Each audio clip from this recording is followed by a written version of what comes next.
L'esperienza della FIVI, quindi della Federazione dei Viticoltori Indipendenti, che è partita in Italia nel 2008, quindi sono pochi anni, praticamente è l'esperienza sul territorio italiano di quello che è nato un po' in tutta Europa, no? Quindi è un movimento iniziato probabilmente in Francia, ma si è sviluppato rapidamente in tutta Europa.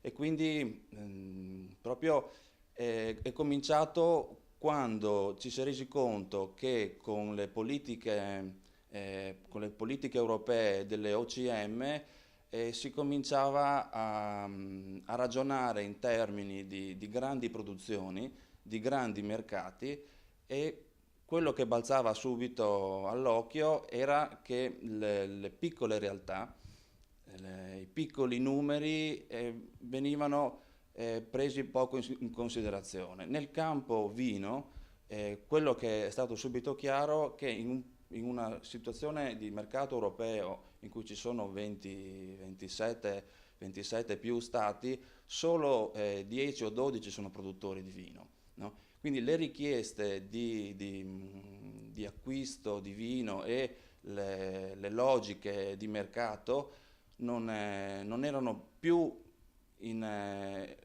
non erano più gestite unicamente dai paesi produttori, ma dalla comunità europea, in quanto a un certo punto non era più solo consuntiva, ma è diventata legislativa.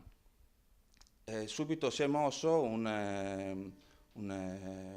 proprio un movimento con l'idea di valorizzare e tutelare la figura del piccolo produttore, piccolo viticoltore.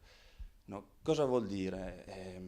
Vuol dire la figura del vignaiolo, no? Che non è più né solo il viticoltore che fa l'uva, né l'imbottigliatore che imbottiglia, ma il vignaiolo ha la caratteristica, come proprio il significato della parola, è colui che produce le proprie uve, no? Quindi si occupa direttamente della produzione e vinifica il frutto di ciò che ha raccolto e commercializza direttamente il vino che ha prodotto, no? La Federazione Viticoltori Indipendenti esiste dal 2008, quindi in tutti questi anni abbiamo cercato di sensibilizzare i piccoli produttori per cercare proprio di aumentare il numero critico, no? Quindi di poter insieme alla CEVI, quindi tutta la Federazione Europea dei Viticoltori Indipendenti,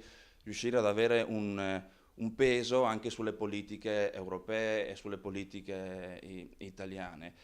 In Italia siamo arrivati a circa 600 e più aziende. Qual è l'occasione migliore di riuscire a fare una fiera? Questa è la prima fiera, e anche la posizione che è stata scelta è stata un po' centrale a quelle che sono le maggiori aree viticole italiane, proprio per dare la possibilità a chi verrà in questi 2 giorni ad assaggiare i vini di rendersi conto che di fronte avrà 200 viticoltori, 200 vignaioli che hanno un rapporto veramente molto stretto con quello che fanno, e sarà assolutamente tangibile, sarà l'occasione per parlare con 200 diversità ma unite da un concetto molto, molto, molto,